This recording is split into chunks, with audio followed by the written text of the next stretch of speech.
Welcome to a very special, custom-tailored deep dive. Hmm. If you're listening to this right now, you have a highly specific, incredibly important mission ahead of you. You really do. You are preparing for your teaching exam, specifically focusing on second language acquisition, or SLA in secondary education. And, well, we're here to make sure you absolutely ace it when you face that tribunal. Because the examiners sitting on that tribunal, they are looking for a very specific structure in your answers. Right. They don't just want a data dump. They want to see that you actually comprehend the theoretical framework, the key models, the individual learner factors, and crucially, how to actually apply these academic concepts in a real chaotic classroom. Yeah, looking at the stack of source material you've provided us, which is a comprehensive breakdown of topic 2 SLA theories, we got all the heavy hitters. We do. We have the authors, the dates, and the core concepts, but we aren't going to just read you a dry list to memorize. No, that wouldn't help at all. We are going to build a narrative. Exactly. We want to turn this timeline into a story of human discovery, so that when you sit down to write that essay or defend your syllabus, these ideas just flow naturally. Okay, let's unpack this. We need to start with the foundational terminology. Setting the stage is vital. You always want to start your exam answer by clearly defining your terms. The most basic distinction in the notes is between L1 and L2. Right, the L1 being the first language. Exactly, the mother tongue that a person acquires naturally during early childhood without any formal instruction. And L2, the second language, is any language learned after that first one is established. And the notes clarify that in the context of secondary education, say, teaching English in a Spanish high school, English is typically an L2. Yeah, functioning as a foreign language learned inside a formal classroom setting rather than out in the community. Which brings us to defining second language acquisition itself. And if you want a really solid academic citation right at the beginning of your essay, the source material points to Rod Ellis, published in 1997. I have that right here. Ellis defines SLA as the gradual construction of an internal linguistic system. I really like that phrasing. Gradual construction of an internal linguistic system. It makes it sound like an architectural project happening inside the brain. Instead of just a student staring at a vocabulary list. Totally. That phrasing is intentional. It emphasizes that the learner is actively building a framework, not just passively receiving data. Which leads perfectly into the first major distinction you must include in your theoretical framework. This comes from Stephen Krashen in 1982. Yes, Krashen separated two concepts that most people just assume are the exact same thing: acquisition versus learning. Let me look at Krashen's definitions here, because this seems fundamental. He argues that acquisition is a completely subconscious process. Right. It is what happens when you are exposed to meaningful communication. It's the toddler picking up their L1 just by living in the world, listening to their parents, trying to get their needs met. The toddler isn't sitting in a high chair studying verb conjugation charts. What's fascinating here is how this single distinction revolutionized the entire field of language teaching. How so? Well, contrast that toddler with Krashen's definition of learning, which is the conscious, formal study of grammatical rules. For decades, education was entirely focused on that conscious learning part. You sat at a desk, you memorized the rules of the past, perfect continuous, and you took a test. Exactly. But Krashen shifted the focus, suggesting that true fluency comes from subconscious acquisition. Meaning the classroom needs to foster real-world communication, not just rote memorization. You've got it. That is a massive paradigm shift. Okay, so once you've laid that groundwork in your exam, the source material transitions into the key models. The notes break this down into the history of SLA through 6 distinct eras. We can call them the Big Six theories. Perfect. For the tribunal, you need the author, the date, and the core concept. The notes kick things off in the 1950s with number 1, behaviorist theory. For behaviorism, the key name to anchor in your memory is B.F. Skinner, and the year is 1957. Yes. He viewed language learning through a very mechanical lens. To him, it was a simple process of habit formation based on stimulus, response, and reinforcement.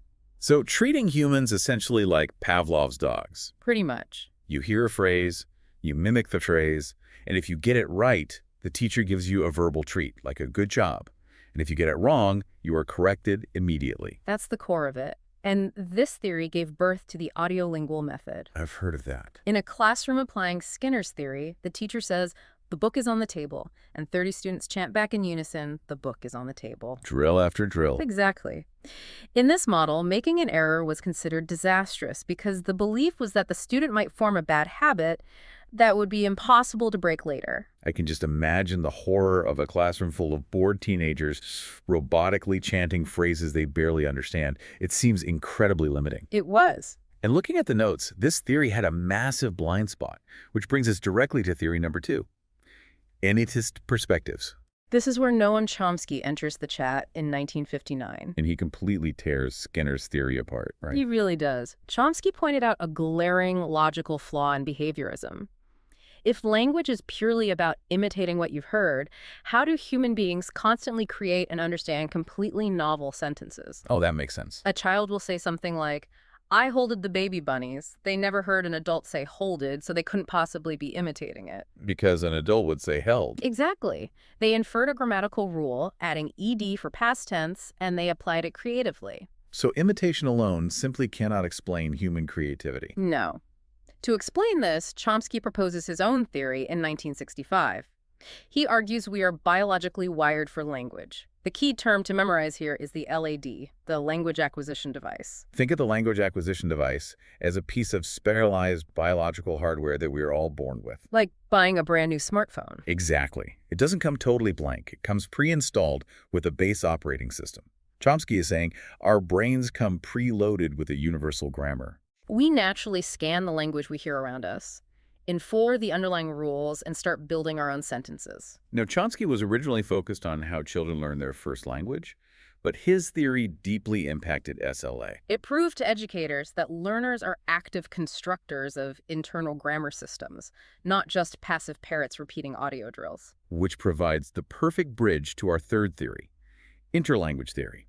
Here's where it gets really interesting, especially for anyone who has ever felt frustrated by their students making the same mistakes over and over. The author to note here is Larry Selinker, and the year is 1972. Selinker introduces the concept that learners create a dynamic, intermediate linguistic system. To visualize this for your exam, imagine the learner's native L1 on the left side of a spectrum and the target L2 on the right side. Okay. Selinker argued that the learner doesn't just jump from one to the other, they build a unique evolving system right in the middle. It is a hybrid language that belongs entirely to them. This completely flips the script on how teachers view mistakes. It really does. Under Skinner's behaviorism, errors were terrible failure. Right. Bad habits. But under Selinker's interlanguage theory, errors are something to celebrate. They are actual proof of active cognitive learning.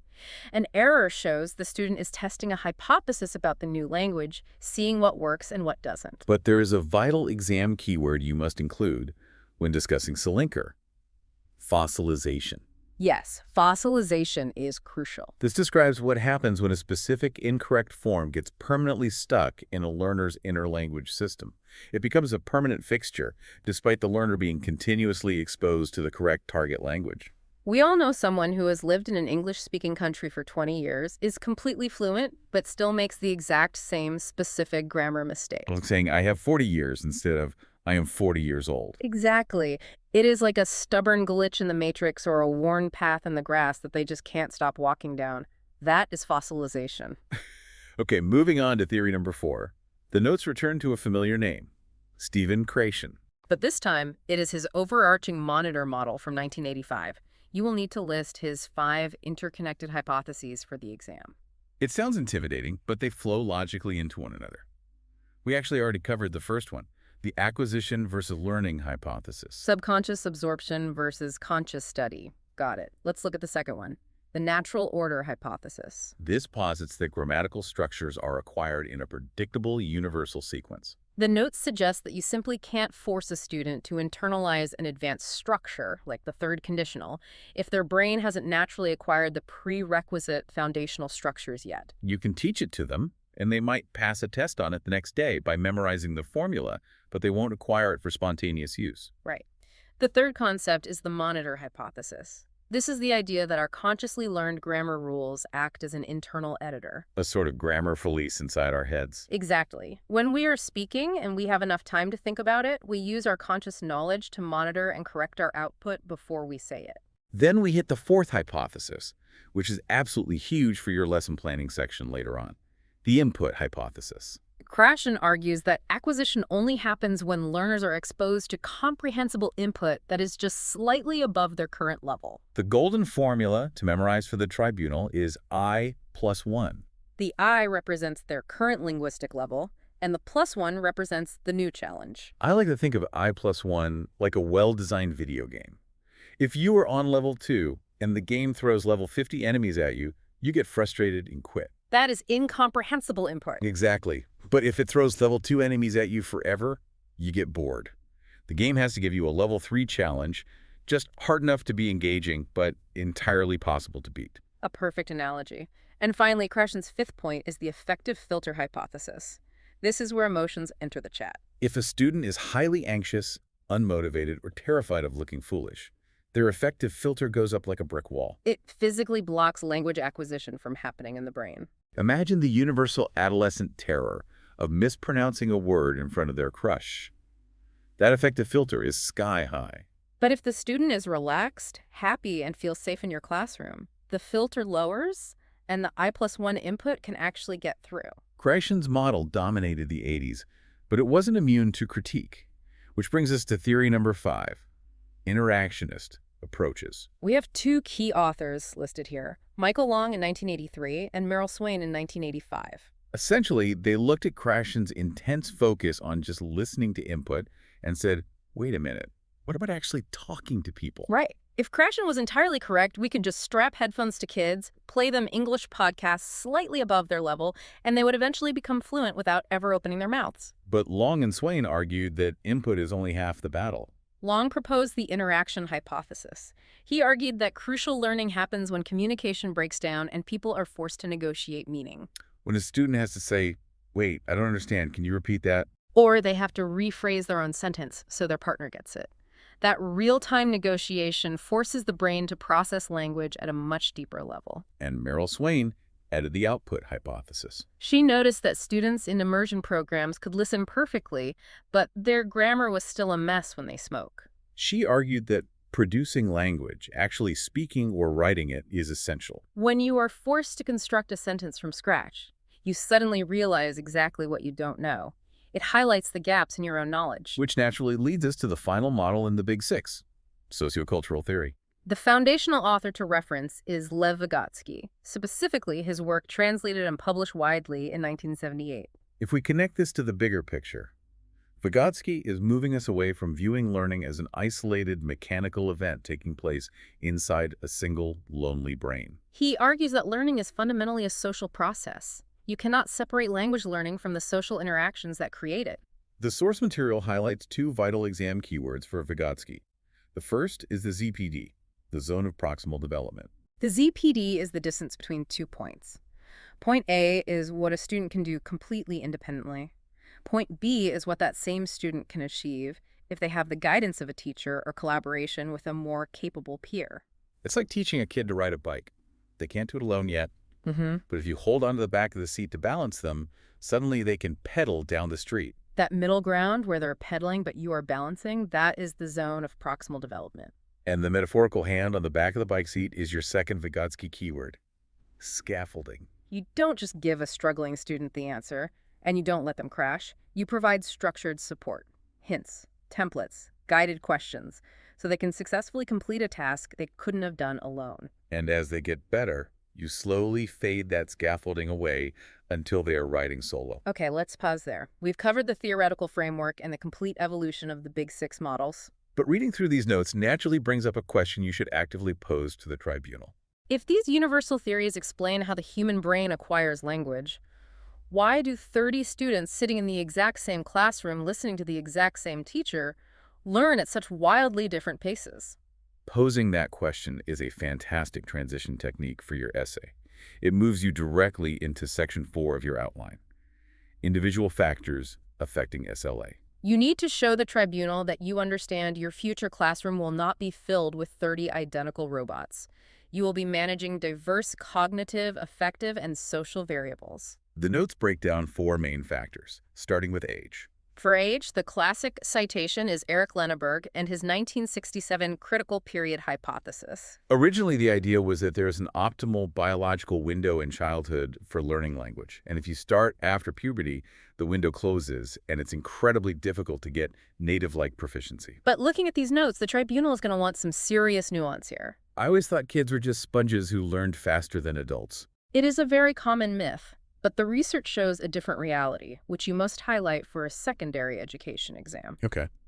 While it is true that younger learners typically achieve better, more native-like pronunciation because their neuromotor functions are more flexible, older learners, like the teenagers you will be teaching, actually possess distinct cognitive advantages. Wait, really?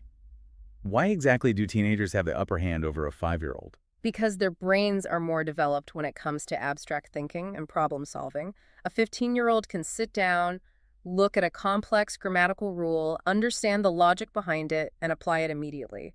A young child cannot do that. In a formal classroom setting with limited hours, an adolescent can actually acquire the structure of a language much faster than a young child. That is a brilliant point to bring up to the tribunal. It justifies the efficacy of secondary education itself. The second individual factor is motivation. The foundational citation here is Gardner and Lambert, 1972. They divided motivation into two distinct types: integrative and instrumental. Integrative motivation is deeply personal. This is when a learner genuinely wants to integrate into the target culture. They love the music, they want to understand the movies without subtitles, they want to make friends in London or New York, and they truly want to belong to the English-speaking world. And on the flip side, we have instrumental motivation, which is entirely practical and transactional. The student is learning English simply to pass your class, to get a better job in the future, or to fulfill a university entrance requirement. They don't care about the culture, they care about the certificate. Both forms of motivation can lead to success, but as a teacher, you have to recognize which engine is driving your specific students so you can tap into it. And to show the tribunal you are truly up to date, the notes recommend dropping the name Zoltan Dorniai from 2001. He revolutionized this area by emphasizing that motivation isn't a fixed personality trait, it is incredibly dynamic. A student might be highly motivated on Tuesday and completely checked out on Wednesday. Therefore, it is the teacher's active responsibility to use motivational strategies to sustain engagement, not just hope the students bring their own. The third factor to discuss is language aptitude. The researcher here is John Carroll, 1962.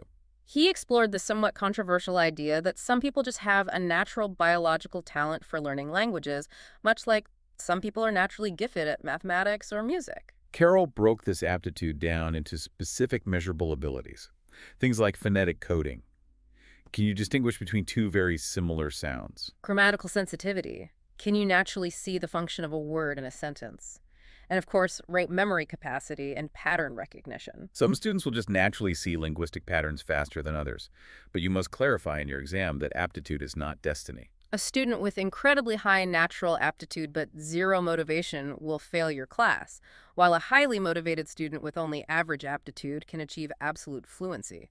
Hard work often beats talent in SLA. Which ties perfectly into our fourth and final individual factor, affective factors. We are bringing Stephen Kreishin back onto the stage here, referencing his affective filter hypothesis again. A student's anxiety, self-confidence, and general attitude toward the language drastically alter their ability to learn. If a student comes from a background where English is mocked, or if they have debilitating performance anxiety, their affective filter goes up and cognitive processing stops. Your job as a teacher is to manage those affective factors just as carefully as you manage the grammar syllabus. So we've walked through the history, we've debated the theories, and we've analyzed the individual learner factors. But looking at the final section of this outline, here is the most critical part of your entire exam. The tribunal does not want you to just list these academic theories in a vacuum. They want to know if you can translate this research into actual, tangible lesson plans. Translating theory into practice is what separates a decent candidate from an excellent one. You need a dedicated pedagogical implications section where you map the theories directly to your everyday teaching strategies. So what does this all mean for a Tuesday morning at 9 a.m.? Let's synthesize this systematically. From Kreishin's input hypothesis, we take the principle of I+1. In practice, this means you, as the teacher, are curating comprehensible input. You don't hand your beginners a copy of Shakespeare and expect them to acquire language. You use adapted texts, graded readers, engaging online videos, and leveled podcasts that are highly accessible but offer that slight, stimulating challenge to push them forward. Also from Kreishin, we apply the affective filter. In the classroom, this translates to your entire classroom management strategy. You prioritize keeping anxiety low. You build strong rapport, You celebrate the effort rather than just the correct answer, and you create a psychologically safe space where trying out the language and sounding a bit silly is encouraged. Next, we draw from the interactionist theories of Long and Swain. Their hypotheses about the negotiation of meaning and the necessity of language output tell us that teacher-led lectures are vastly insufficient. Right, the days of the teacher talking for 45 minutes while the students passively listen are over. In practice, you must design activities that force interaction. You implement pair work, small group discussions, role plays, and information gap tasks. Where student A has half the information, student B has the other half, and they have to speak to each other in English to solve the puzzle. They must be producing output to find the gaps in their own knowledge. Finally, from Vygotsky's sociocultural theory, we actively apply scaffolding. When a student is staring blankly at a complex writing assignment, you don't just write it for them, and you don't tell them to just figure it out. You provide the training wheels. Yeah. You hand out a graphic organizer. You model an introductory paragraph on the board first. You give them a word bank of transition phrases. You carefully guide them through their zone of proximal development, slowly removing those aids over the semester until they can write that essay completely independently. And all of these combined strategies lead to your ultimate pedagogical objective. As a modern secondary education teacher, your goal is no longer just making sure students can pass a multiple-choice grammar test. The ultimate goal is developing true communicative competence. You want them to be competent across all 4 major skills: listening, speaking, reading, and writing. You are preparing them to actually survive, communicate, and thrive in an interconnected English-speaking world. To wrap up your exam answer, your conclusion needs to be strong, confident, and highly synthesized. You must emphasize to the tribunal that second language acquisition is an incredibly complex, multifaceted process. Make it clear that there is no single magic bullet theory that solves everything. Behaviorism reminds us that structured practice still has value. Innatism shows us that learners' brains are cognitively active. Interlanguage teaches us that errors are just developmental milestones. Krashen highlights the absolute necessity of comprehensible input and low anxiety. Interactionists prove we need to force spoken output. And Vygotsky reminds us that learning is, at its heart, a social endeavor. A truly successful modern teacher integrates the cognitive, the social, and the affective insights to respond to the incredibly diverse needs of their students. That comprehensive, balanced approach is exactly what the tribunal is looking for. It proves you have the deep theoretical knowledge, coupled with the practical wisdom required to manage a real classroom full of dynamic adolescents. You got this. You have the core structure mapped out. The introduction, the concept of SLA, the big 6 models, the individual factors, the pedagogical implications, and a powerful synthesized conclusion. You have the key authors, the dates, and the analogies locked in. Take a deep breath.